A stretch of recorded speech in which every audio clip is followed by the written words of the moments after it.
Welcome to the Westside Investors Network, WIN, your community of investing knowledge for growth. This is the Real Estate Professionals Investing Podcast for real estate professionals by real estate professionals. This show is focused on the next step in your career, investing. Thank you for listening, and please, if you like our content, rate us on your podcast provider. And now, your hosts, AJ and Chris Shepard. Today, Michael Jones joins us as he talks about private note lending. He is the portfolio manager of First Position Capital. Michael talks to us about what note investing is, how it is used, and gives some specific examples. He also discusses the buying criteria, what a good structure for a note is, and steps and actually how to buy one. So without further ado, let's welcome Michael Jones. All right. Today we have Michael Jones with us. Michael is an avid investor with a specialty in private mortgage notes. Michael, do you want to introduce yourself, or is there anything else we missed? No, you hit it right on the money, man. My name is Michael Jones. I run a company called First Position Capital, and it's a Regulation D fund that invests in performing notes, first lien positions. Yep, that's about it in a nutshell. Note investing. Hey guys, this is Chris Shepard. Note investing it's such a foreign area of real estate. I feel like I've got the layman's knowledge of most things when it comes to a little bit of commercial, industrial, whatnot. But when it comes to notes, I just don't know anything. Like, where do you find them? Who do you buy them from? Where, Right. How do you make money off them? Yes. Why would you buy them? Right. Why would you do that? Well, the biggest buyers of notes are banks, originators and buyers, right? And so to kind of start understanding note investing, I think you need to put your mind into the bank's mind. Think like a banker. And so where do we buy them from? Well, I'm not a big company, so I end up buying my mortgage notes from private equity funds, some hedge funds, some loan servicers, and some individual investors. So they're out there. There's a whole little network. And I think you said, how do you make money on them? That's a pretty broad question. So you could think of it like, if I was to split it into black and white, I'll say the black or the bad, when you're in the red, I should say, you're looking at non-performing loans where people just aren't paying. And so that's kind of like you're flipping that note, like you'd flip a house. So you're waiting for the capital appreciation, the sale, and a big chunk of money back. And the other way to look at note investing is what I do is performing notes, where you're already buying an asset or a mortgage that's been paying for a year or more every month. And of course, the way you make money off that is you buy on discount. And when you buy on discount, you're making money off that arbitrage between what the borrower pays and the additional yield that derives from that discount. So, and it's really so flexible, I think when people think of note investing, they think of the movie The Big Short, where there's just banks writing all these crappy loans, then the big bad banker taking advantage of the poor borrower. But it's really not that way. You have a lot of power to help people. You have a lot of power to do things banks won't. I'll do a loan modification any day if it means I'll get paid, my investors will get paid, and the borrower benefits as well. So it's not so cutthroat. But like banks, they're not benevolent, right? They're not going to help you as much as an individual would. So that's another way to make money. So there's tons of exit options. You can modify a loan. If you need to, you can foreclose on the house and sell it. Or you can hold the note for a while until you want to sell it again and liquidate out. You could have a note and you could liquidate part of the note out by writing a partial note. So it's crazy, the flexibility of note investing. If you're a geek, it's awesome. New world I knew nothing about. Yeah. I'm excited to kind of go in a little deeper on this. But before we get too deep, why don't you tell us, what gave you the idea? How'd you get into note investing? Well, like anybody, I was probably like a lot of people, I was a disgruntled employee, and then I was a very disgruntled entrepreneur. And I don't think that's even a good word for what I was self-employed. I was driving all over the city I had my own little tutoring company where I would teach physics and math and calculus. And I was driving all over the place. And I was just disgruntled, like, I'm not making any money, man. So, and I've always avoided the topic of money throughout my life for the most part.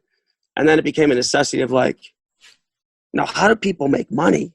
Like really make money by not showing up to a job every day? How do people get wealthy? And so that's what got me into the, they say, like, I don't know what the statistic is, but most wealthy people are investing in real estate. So I was like, okay, I'm just going to focus on that nugget. And then I started studying buy and hold and all this kind of stuff. And at the time in Portland, I was like, man, I need such a big down payment to buy a rental, And I was going to pull the trigger. I'm glad I didn't. And of course, like any horror story in real estate starts out, I went to a meeting and there was a guru speaking, and it was like, and he was talking about non-performing loans. And what's funny about this is this guy I went to go see, he has like 16, 20 lawsuits against him right now for like shady behavior, right? So like, but it got the idea introduced.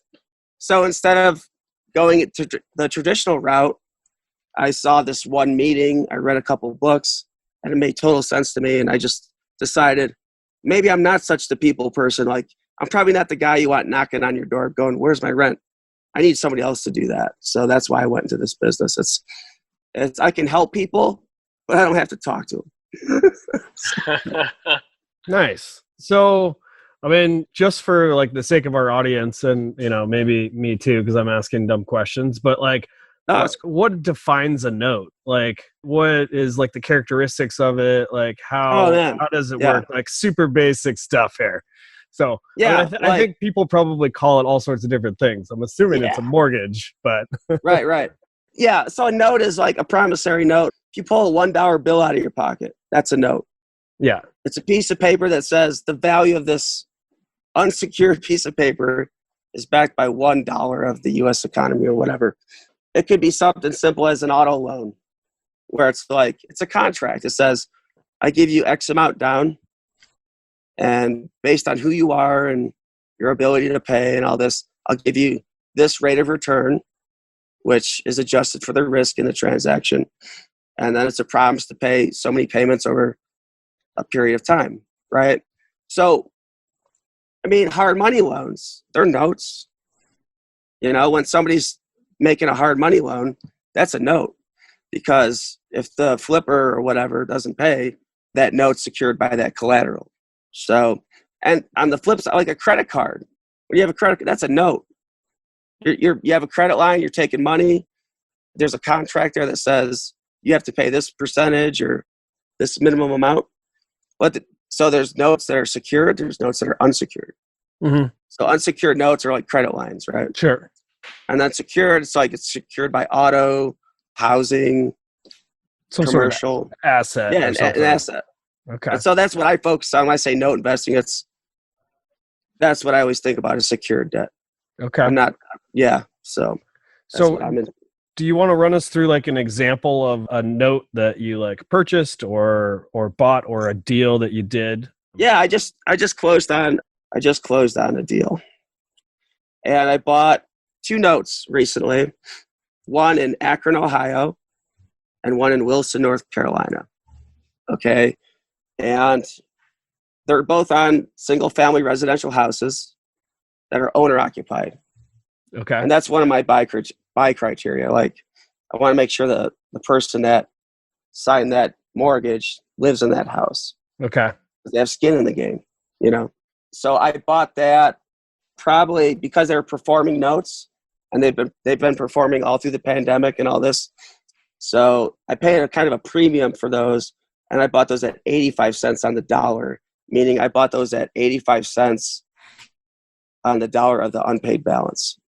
So to make it simple, if the unpaid balance for both notes was $100K, I paid 85 for that, right? And those notes. Go ahead, Chris. Sorry, does that unpaid balance include the interest payments that have? Yeah, it's all it's amortized debt, right? So it's like, it's not just the interest only, right? It's like how we pay our mortgages. It's all amortized. So that's like when you're talking about the unpaid balance, you're talking about the total amount of all of the payments, all of the interest, and all of the principal. So if somebody says they have a $100,000 loan, they're probably making like $175,000 in payments. So easy. Sometimes triple that. Okay, especially if it's a 30 that was a year, bad example. No, it's fine. Yeah, when but you're buying that note, it's for the tripled amount, correct? Tripled amount. You mean the total value at the end? Yeah. You're only paying for what they owe. Okay, the principal balance. Yeah, and so that mortgage was originated at a certain rate. It has a certain number of payments left. This is where mortgage calculators come in pretty handy. Totally nerd out, right? And so what you see is they're paying their 8%, and it was originated in not all these people have awesome credit. That's another thing. It's like sometimes you got to go where the dirt is, meaning you can make money on a 2% mortgage, but there's got to be a lot of things that come into play with that. So you're usually looking for stuff that's been originated. I am anyways looking for origination rates of 7 and above. That way I know when I buy it at discount, I can generate at least 9.9% and above. Okay, so the borrower doesn't know any different though. Their notes sold off at discount. They pay their 8%, and I'll get my 10%. So I didn't understand what that meant when you said you're looking for something that's originated at 7 or above. Yeah. What does that mean? Yeah. So what I'm saying, so when notes come to you as an investor, they just come in a big spreadsheet. It'll tell you the borrower's name, unpaid balance, payment amount, sometimes taxes and insurance, and then it'll have what that mortgage was originated at. Like right now, if we just refinanced, right? We're getting 3%. So we refinance our new rate is 3%. So you're seeing what their origination rate is based on all the current data. Okay, so it's the interest rate when the loan was originated. Yeah. And when you buy that discount, your rate is higher because you're getting the same amount of payments for a lower investment. So a higher return. Okay. Does that make sense? Yeah. It just gets screwy because of the amortization. You get this whole time value of money thing. You've seen the charts. And that's why I think hard money is so popular because it's really simple. It's like I pay you interest and then at the end, give me back my capital, right? But this is this gets a little funkier. So, but it's not so bad once you get down the mechanics of it. Okay, so you get like a spreadsheet of loans, and then you identify ones that you want to purchase or something. Yeah. So every investor, you guys, syndicators, flipper, everybody has their criteria, And so I'll look for loans that meet my criteria. The house has to be a certain fair market value. The mortgage has to be in a state that I happen to invest in for whatever reason, right? We just talked about the origination rate has to be this or above. What else? And the loan to value has to be a certain amount. The number of payments left have to be a certain amount, depending on your style of investment. So it's all some people they buy non-owner occupied defaulted loans, right? Mm-hmm. That's not my game. So I don't even look at that stuff. So it all starts with you get the tape and you just start tearing it apart, filtering it, saying based on your criteria that you develop over time. And then you go from there. Yeah. So nerdy exercise. Okay. Yeah. So you've got one loan you like what happens next? I literally don't know. I mean, I've loaned money to people and secured it with a note, but I have never purchased one, so I'm kind of excited. What are the next steps? What happens? So the way it goes is this, right? I'll just talk about my last transaction. They accepted my indicative bid. It's like getting a house under contract. So you give them a bid. You're like, I'll pay 80 cents on the dollar for this. Yeah. And they're like, okay, or go away. Right. And so these guys said, okay, and so then that was my indicative bid. And then I get all the collateral files, meaning I get the payment history. I look at the title.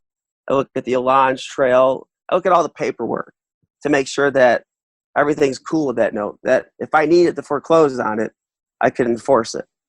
So that's a big level of due diligence. I make sure that, like a pro forma, like, like I always joke, like pro formas are like, it's just like a really beautiful lie, So like, Just make them really pretty. Right. Like that's a cool font.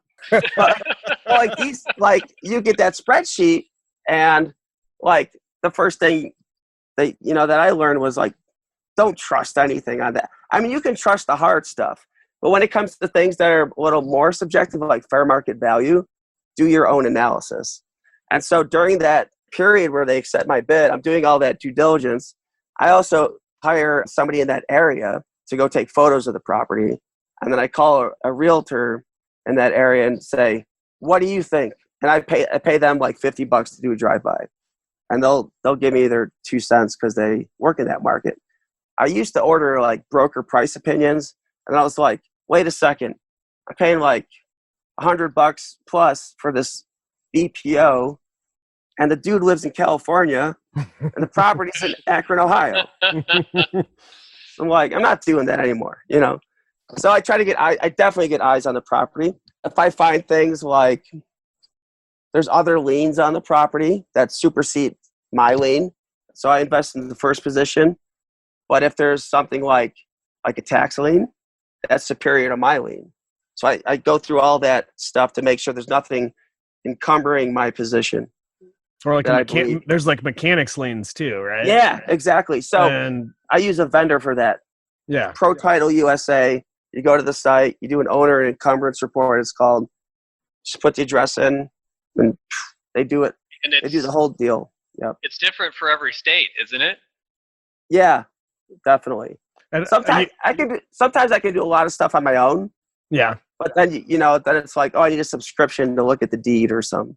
Well, I mean, you kind of glossed over it a little bit, but the due diligence to like make sure that you can actually foreclose on someone. Like, can you go into maybe a little bit of detail of what that due diligence looks like? Sure. If you have never, I mean, like, I don't think I've ever foreclosed on anyone. Right. I mean, I know that I'd have to talk to a lawyer. I don't want to. Right. I don't want to. No, and I want to hear if you have foreclosed on anyone. Right, I haven't so far, but I use a lawyer to look over that paperwork in that state, which is a service of that vendor I just mentioned, Pro Title USA. Okay, they look at all this, they look at everything and go, and they give you like, yeah, you can enforce this or you can't, because like, is it generally a yes or a no, or is there like some gray area in there sometimes? They'll tell you if there's like missing paperwork that like maybe you need something called a lost note affidavit, like somewhere along the line the actual paperwork got destroyed, or some dude spilled their coffee on it or something and now it's unreadable, like for real, so can that be kind of compared to like the repair addendum, and then you can go back and be like, instead of 80 cents I need 78 cents on the dollar? Yeah, so you treat it like a court case. That's the way I think about it, where you're like, I'm reducing my price and here's the evidence of why I need to do that. Like I just found out, like maybe it's like, oh, I found out they're like 3 years behind on taxes, and when I buy that I'm gonna have to pay that, so I'm taking that off the top. Like you guys should have taken care of that, because now it's not what you think it is. Now there's like there's a tax, there's something overhanging your position, so that calls for a discount. Okay. Yep. Or you find out, oh, they're in bankruptcy, Chapter 13. Okay, well, that's a bigger discount. Why? Well, it's a bigger risk. So if I get a bigger discount, I get a bigger return, right? Which means my risk is bigger. Yeah. Just like that. Yeah. So what, like, you kind of walked us through, how you got into it. A little bit. But when you decided you wanted to do it, what steps did you take to start, and then walk us through your first deal too? Okay, man. Here's the tiniest Rose violin playing for me. Guys can't see that. So I was really exuberant when I learned about this industry. And so, I went on Squarespace, I did the website, I made all these like whiteboard explainer videos, and And then I went ignorantly, ignorance is bliss. I blissfully went and just tried to raise capital, right? And I went to the Better Business Bureau because I'm like, it would be good to have a BBB rating, right? And they're like, we don't think you can do this. I was like, yes, I can. Click. Right? Well, I get a letter from the Oregon State Securities Compliance Office. It's corporate and finance. And they're like, we just found your website, or we were somebody ratted me out, right? And I'm happy they did. We found your website. You're selling securities, and you're not registered with the SEC. I was like, you crap your pants moment, and like start calling lawyers. And that's what I did. And I found a lawyer, and he said, listen, basically this was his defense. This guy's an idiot. He doesn't know what he's doing. So just cut him a break, right? He's got me now. And it was like a $1,500. I didn't raise a dime of capital. If I did raise capital, that would have been much more severe. But I was just trying to raise capital.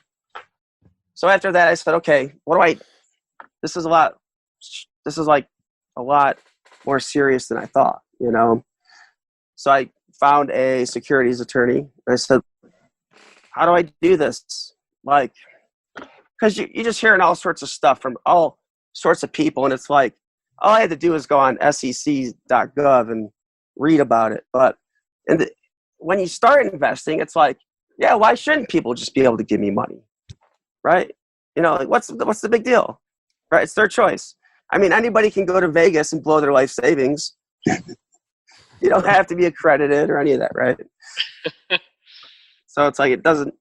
But I went the securities attorney route. I started a 506c, and we just closed that last November, and this was July 2018. So my first deal was November of 2017, 4 months after I learned about the whole deal of note investing. So 4 months after I bought my first deal. And I remember it was around Thanksgiving, and it was a total show, man. I didn't really know how to bid. And so the trader that I was working with took pity on me, and he's like, this is what we expect for pricing. And he didn't have to tell me any of that, right? And then I did some calculation wrong, and I sent in a bid, and then woke up at like 2 a.m. going, oh, wait. And I emailed him at 3 a.m, like, redact my bid. The numbers are wrong, And this guy must have thought I was just like total newbie. But I ended up getting that deal done, and I still had that deal. And it was in Columbus, Georgia. And it was a note. I think there was like 35 left on the balance. The house is like $50K, really tiny little house. And I think I bought it for like $25K. And it yields like 13.2%. So that's a good one. And they pay, But the first time I did it, man, it was like, I just knew though, like at some point, like there's only so much you can learn from just staring at a computer screen. Like you got to jump in, man. And that was when I got through that first deal. It's like I have degrees and all that crap, but I was like, when I did that deal, I was like, oh man, it like opened up a whole new world for me. I was like, man, like, that felt exciting. I was like terrified, but I did it, right? And then doing the fund, like a year later almost, I remember writing the investment summary and my hands were shaking because I knew it was going to be you make these choices in life, and if you come out on the other side, you're not going to be the same person, right? So that's terrifying sometimes. It's like, but yeah, that's how I got into it. I'm still in it. So that's crazy, man. It's been a crazy 4 years, I would say, for sure. That's pretty awesome. So just to clarify, the 506c is SEC exemption, and it allows up to 200 accredited investors. Is that correct? I think unlimited for 506c. Oh, yeah, unlimited. Okay. And no unaccredited. Yeah. Unfortunately, that's so frustrating. And then with the 506b, it's like kind of the hush one, where you can have 35 non-accredited, and I think unlimited accredited. So That is true. AJ and I have done a couple 506Bs before. Yeah. For apartment buildings, which you're not allowed to talk about. Hey, talk about that. I know. What are you talking about? I know, it's so ridiculous, man. It's ridiculous. It's ridiculous. It's so ridiculous. So investments are definitely not democratized. Yeah. So you chose to do a fund. Yeah. And so what we've done in the past are kind of asset specific raises. Yeah. And so I guess I'm kind of interested in the fund. How does, that it's collateralized against a lot of assets or notes. And right. So then you average out the returns. Yeah. So it'd be, you consider it a blind pool, right? Mm-hmm. Which is a horrible way to put it. It's like, so a syndication, you're looking at that one asset most of the time, right?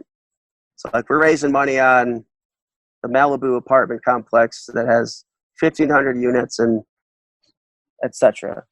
This is like the same deal, except, well, it's not the same deal. You're just raising an amount of capital and then deploying that capital by diversifying through multiple notes. Yeah. So you're just buying a lot of different assets. And the way you handle the specificity of it, where it's not so blind, is where you just let your investors know, like, this is where I buy, this is why I buy there. So there's some concrete reason they're giving you money, that you have a plan for it. Mm-hmm. It's not like, we'll just see what happens. Yeah, no. So you're buying multiple assets. And so definitely the difference between a syndication and I guess what I'm doing. So when somebody enters into the fund, I guess, like let's say you just opened up the fund and it's the first person who enters into the fund, and then, you'll continue that raise for some period of time. Like, does the person who invests first get a different return than the person who invests last, or does everyone get the same return? It's interesting. Everybody gets the same, as under the same waterfall structure, where for me it's everybody gets 9% annualized, and then any points above that we split. So I haven't set up any kind of reward structure like that. I've seen structures like that. I think it's pretty cool. But I would say the one thing that I did, so the first fund I did, I just took capital as it came, and I raised what I needed to fairly quickly, and then I was able to deploy it. This time around, I started this second fund right when COVID started last year. And so like raising capital has been a sled. It's been a tough hoe, So I'm just starting to raise more capital. The way I've handled it this time is like, I know if I take somebody's capital, when it hits my account, that's when the interest meter starts running based on all the paperwork and all that. So I just try to do a capital call this time, where it's like people subscribe. So that's a commitment. And then when it comes time to deploy that capital, you pray they had that money liquid, So it's a double-edged sword. It's like some people, like I had one guy in October, I did a webinar and then he said, okay, I want to invest. I said, well, cool. Let's hold off a little bit and we'll do a capital call. And now I'm trying to call that capital and it's like, it's not happening, man. It's like, sorry, tax season. Sorry. I'm like, damn it. I should have taken your money, like, but then like, oh, well then the meter starts paying 9% on that. Right. And it's like, there's economies of scale. It's like, okay, great. Your 50K is very much appreciated. But when it comes to the expense ratios of the investments, and it's, I need more capital to make it all work mathematically and make sense and give us some wiggle room for unforeseen events. So I can spend your 50K, but it might not be good for either of us, So that's where it's like, you got a new wakeboarding boat. Yeah, exactly. No, I am kidding on that. That's fiduciaries. We're making investments on behalf of our investors. We're fiduciaries, so one would hope, right? Yeah. I mean, I don't know about you guys. One of my favorite shows to listen to is American Greed. It's where it's like you hear about every financial scam for the last 20 years. And it's, man, you realize like when people trust you, there's people that abuse that and use that.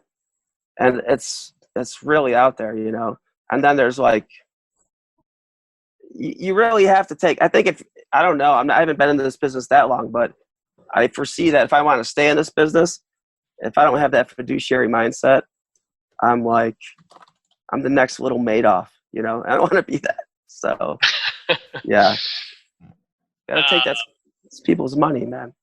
Yeah. So when you got started, you said you had a guru, but along the way, have you had any mentors or partners who have taught you what you know?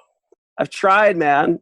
When I first started the first fund, there's a CPA buddy of mine who was retired. And so I was like, let's do this business together. And I had to kick him out of the company because it was like, you think a dude in his 60s has his stuff together, but I think he was just happy to be retired. The guy partied more than anybody I knew. So it was like we're going to a conference in Dallas, right, for this IRA company called Quest. And like at the last minute he cancels. And I'm like, it's like you start making those choices like, I really wanted to take this journey with you, but now we can't do that. I thought people were my gurus, like the guy that introduced me to it. And, you know, that guy's got like 16 to 20 lawsuits against him right now. So it's like, I have started looking up the ladder as far as that goes. Like, you know, you guys know there's like, it's crazy that like the real estate investing community, there's like these little pockets, and then there's BlackRock, the biggest hedge, you know, like one of the biggest hedge funds. It's like, and there has to come I think there's a time to think like, who do I want to be more like, BlackRock, if I'm to aspire to anything, or do I want to worry about these cliquey little RIAs and all these little meetup groups, right? And so I'll be honest, like there's a note community of investors out there. I don't know where they raise capital from, because that's like, I don't think it's from each other, but I've like exiled myself from that community, and it hasn't hurt me. You know, it's like, I don't have any animosity there. It's just like when people that are investing are in this space, and it seems like you can always tell how somebody's capital raise is going by how many educational products they're putting out. Okay, it's like when all of a sudden you're running an education business in real estate, it's like, I don't know. I'm focused on raising capital, man. You know, like, so gurus are hard to come by, but there's people I aspire to that run some Reg A funds, some bigger stuff, you know, and it's like, I look at those, like anything, when you start, you're like, I can do that. And now I look at these guys and I'm like, man, how do they do that? Right? I want to do that. Because I don't want to stay like, I want to like climb out of the masses. Like, you know, I want to keep climbing that ladder. Like, not to be, because I'm competitive, but it's like, I always want to know, like, how do you do it? How do you scale to that? Like, how the hell do you raise 10 million? How the hell do you raise 100 million? Right? It's like scary stuff to me anyways. It's like, so I'm looking, I should have a guru, man. I should have a mentor, but I have not found one yet. Yeah. Yeah, I just haven't. What do you think the note market like future like looks like? Like what are we going to be seeing come down the pike? I'll give you the consensus, like, which I kind of agree with. Eventually, like things that are in forbearance, like foreclosure, moratoriums, that stuff's going to end, and so people will still owe all this money on this mortgage, right? And it's all piling up behind them. And so a couple of things are going to happen. They're going to either have to like some magically be able to pay all that, which I don't think is going to happen, or the loans will have to be modified or recapitalized. Like I've done this where it's like somebody has like 3 years of back payments, right? And so you modify the loan, you just take all those back payments, penalties, interest, and recapitalize it into a whole new loan and then run it out another 30 years. That's what I think is going to happen. Is even people say they have 20 years left on their mortgage and it's a 30-year mortgage. And they've gone through this pandemic and they've let all these back payments come back up. I think what's going to happen is they're not going to be able to suddenly pay all that. The loans will have to be modified, recapitalized, and run out another 30 years. So it's like, I think we're going to see a lot of 30-year mortgages that have been revived from those modified mortgages. I don't think we'll see a lot of foreclosures. I hope not. Here's the caveat. Like in 2008, right, when all these loans started going bad, typically banks, they're not like in the real estate business. They don't want to hold all this real estate and mow the lawn, and that's not the business they're in. So there's incentive for them to sell it as, like real estate owned REO stuff. In this case, I really don't think the banks are going to take on the task of modifying all these loans. And I think what's going to happen, similar but different to 2008, is they're going to sell off these mortgages. Sell the notes. Yeah. And we're going to, I think we'll see a different, where it's like 2008 spawned a lot of, they call it non-performing note investors, where it's like people are not paying. You go through that whole thing we talked about where they modify the loan or foreclose on them and sell the house. I think the market we're going to see now is a lot of remodified loans that are classified as, probably incorrectly classified as performing or reperforming for a couple of months. So I think by Q3 of next year, I think this, based on my Johnny Carson crystal ball, I think that's what's going to happen, is we're going to see a whole, so like this year, for example, performing mortgages in the market I'm in, the secondary market, outsold non-performing mortgages 3-1. So people are starting to go not want to take on that delinquent debt, I think, investors. So they're looking for the cash flow. Well, I really think we'll see a big bump in these mortgages, but it's not going to be the same as 2008. Because like we've already seen what the government's done. They're not going to let that happen. They're like, they're not even letting people get kicked out of their apartment, right? even though some judge from Texas, right, he just ruled it unconstitutional. I don't know if you guys heard about that case. Yeah, that was. Yeah, it's like earlier last week. Right. So does that apply to the rest of the country, or what's going to happen there? Right. So eventually, Michael, I've got a question.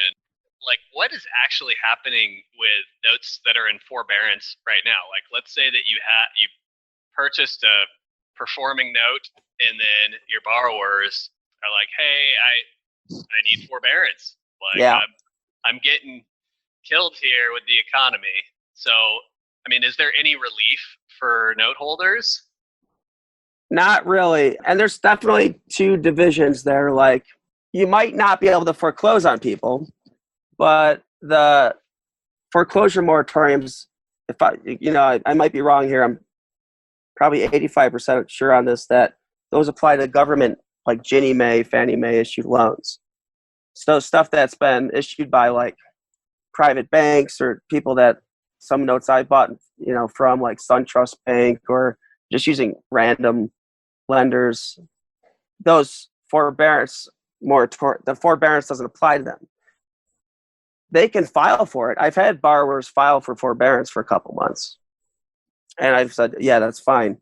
There's no relief though. Like, the difference, I guess, is since a notes, like when I buy, so here's the caveat, like, oh no, they're not paying. Right? Well, what happens is, you're losing money because you're paying a servicing fee on that every month. Okay. However, since notes are typically non-leveraged, like I can't go to a bank and say, "Hey, I'm going to buy like $1 million in notes. Give me a loan."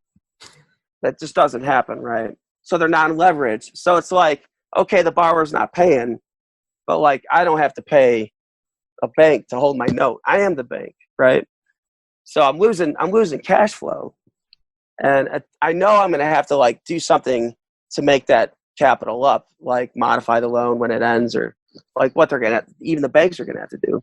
So it sucks because you're not getting paid, but it's not going to cost you a whole lot. Like, you're not paying debt, you're not covering any debt. You're just paying servicing fees to hold that loan. And it's a waiting game, you know? And there'll be a way to make money on that paper. I guess, what do you explain to your investors who, maybe they're depending on that return? Maybe they're living off of it. Right. What do you say to them? Just got to tell them what's going on, Make sure that when they enter into that transaction as investors, I mean, you got to really have, like I talk about the pro forma thing, right? It's like, okay. But I like to use something, it's not real popular. Like I've had my buddies tell me, don't say that. But I call it apocalyptic analysis. And I show my investors, here's the scenario in which the only thing you'll get back is your capital. No interest. That's like my boundary condition. Like Warren Buffett says, rule number 1, don't lose capital. Rule number 2, see rule number 1. Right. And so that's my boundary condition. I say, it's like an anti-pro forma. It's like Bizarro Superman. I don't know when you guys grew up, but his name was like Solomon Grundy. Yeah. Right? I do that. That's what I do is I say, I want you to know what you're getting into. Here's where you will get your capital back. But if things default, here's where we stand. And this is how it can happen. Because I don't gloss over that. That's the elephant in the room, So that's the risk. That's investing. What you tell them is, I don't know, what are syndicators telling investors right now where there's none of the tenants are paying, right? What did, I don't know, Grant Cardone had to do, right? He had to have that conversation where he stopped. I think in April, he couldn't put out dividends for a while, right? And you have to have that conversation here's where the market's at. Here's what happened, and hopefully, I think the only time that can really go bad is if you're BSing an investor, and sometimes investors BS themselves. You can be as real as you want with them, but they're like, yeah, okay, here's the money. That's it. But it's like, no, wait, dude, do you understand? Give me a yes, give me a no, that this is how it can go bad. People will throw their money into the market, you know what I mean? And there's random strangers who they don't even know, it's crazy. And there's nothing back in their money. So the only security I give them is that, hey, listen, what we bought, this note, the collateral underneath it is this home. Yeah. Or this set of homes. And so that's how we're protecting your capital. Things may go south. It's all backed by an asset and presumably that. Yeah. And banks have been figuring this stuff out for hundreds of years. And so I'll use stuff like credit matrices based on FICO scores to say my pool of mortgages has the FICO score. Each loan has a FICO score, and my pool has, based on all the FICO scores, this percentage that will default. And I always use that, always double that. So it's when it comes to that stuff, I try to be, it scares the hell out of me to lose an investor's capital. I think I listen to too much American Greed. You know what I mean? I don't want to be in an orange jumpsuit, man. And I want to do what I say. So, yeah, that's a good question, though. It's a tough question. Well, I think we're getting on. We should probably get to our 4 questions. So I'm gonna start off with the first one. What's one piece of advice you would give your 25-year-old self?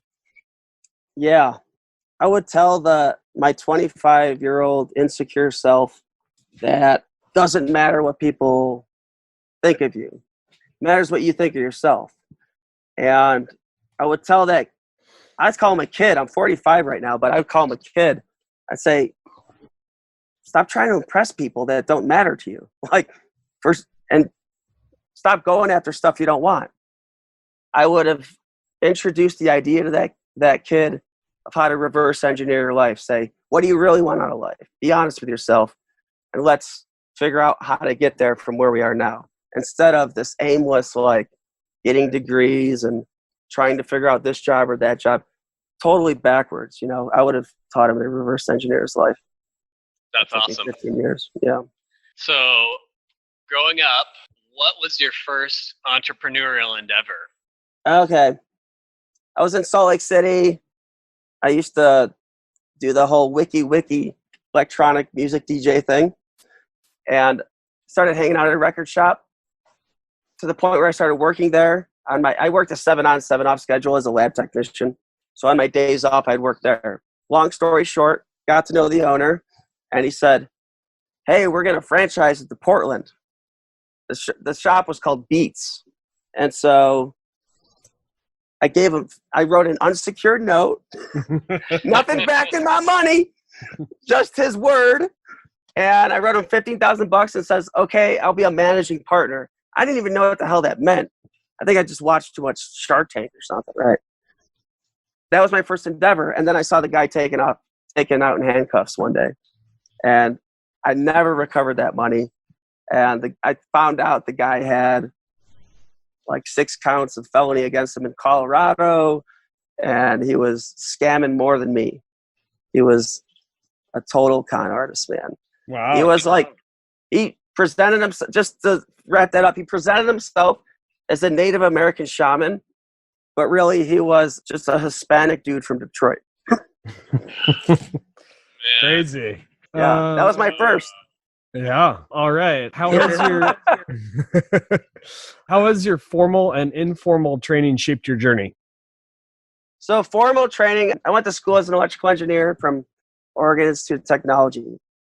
And so honestly, going through an engineering program, and I'm thankful I had the professors I had, it taught me that my mind wasn't just for memorizing crap, right? I mean, that's most school I went through was like, memorize this, spit it out on a test.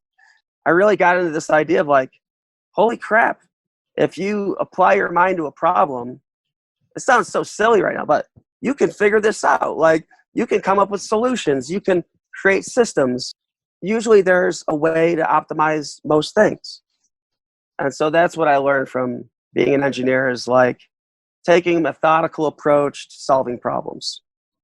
And when it comes to the fun stuff, it's like I talked about apocalyptic analysis. That comes from my engineering training, where it's like, if you have a system, you look at boundary conditions. What's the best it can operate at it, and what's the worst it can operate at.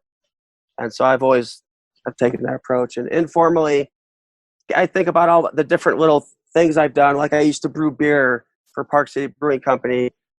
And what else? I was a sound engineer for a local sound company in Portland, doing concerts and monitors. And long story short, it's like the informal stuff where you learn on the job, that really spawned this idea of like, like so many people make fun of engineers, like they got analysis paralysis or some crap like that, right? Well, it's like, I think I countered that with some real life experience where it's like, I don't have analysis paralysis. It's like, I look at my parameters. If they're within bounds, nothing's going to happen if you don't pull the trigger, man. So it's like that informal stuff taught me that you can stare at your screen all day and read and go to courses all day. But until you pull the trigger and put your ass on the line, you probably won't learn a hell of a lot.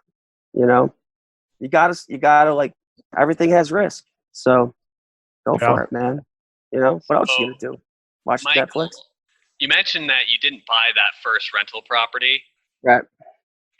And so we have the question, but this can be for like a note or any opportunity really. What was the one that got away? What was your Moby Dick? I would say my Moby Dick wasn't a deal. It would be an investor. I once totally blew it. I had this relationship with a business guy in Portland, and he invited me to play poker with all these guys up in the West Side. And one of these guys, I'm not going to mention his name, but he created a Linux kernel. He kind of invented Linux, right? He lives in Portland. And I was like, this is going to be great. I'm going to play poker with these guys. They're going to invest with me. That didn't happen. So I've had a couple of relationship things where it's like, where you find out somebody has $200K to invest, but they're not accredited. It's like, things like that. So I guess my Ishmael, like what I'm always seeking though, is getting better and better at raising capital. But because those are the Moby Dicks, those are always the ones that get away. It's like, how did I blow that pitch? How did I maybe I shouldn't have said that on LinkedIn, man. Like, what did I do? Yeah. It's Well, always the investors, baby. Yeah, those are opportunities that do get away. All right. Yeah. Well, Michael, I just want to say thank you very much for coming on the podcast. We really appreciate it. Like, I know that I learned a lot about note investing today, and I'm still a little curious. So, but of course. it was really good. We might have to do a part 2. This is really good stuff. Yeah, thank you so much for your time and your willingness to share. Really fun. Thank you, guys. If any of our listeners like want to get a hold of you to talk about note investing or something like that, like what's a good way to get a hold of you? Well, it's like Mike Jones, the song. Well, I don't know. I always get that from people. Mike Jones. My digits are 503-432-6070. Just give me a text. Let me know that you heard the podcast, and we'll just set up a little time to chat. Cool. That's awesome. Yeah. Well, thank you, Michael Jones. Appreciate it. All right. Thanks, guys. Thank you for listening to this episode of the Real Estate Professionals Investing Podcast on WIN, your community for investing knowledge for growth. Please take a second to rate us so that we can get more great investors to interview. If you or someone you know wants to be on, please go to westsideinvestors.com and fill out our form.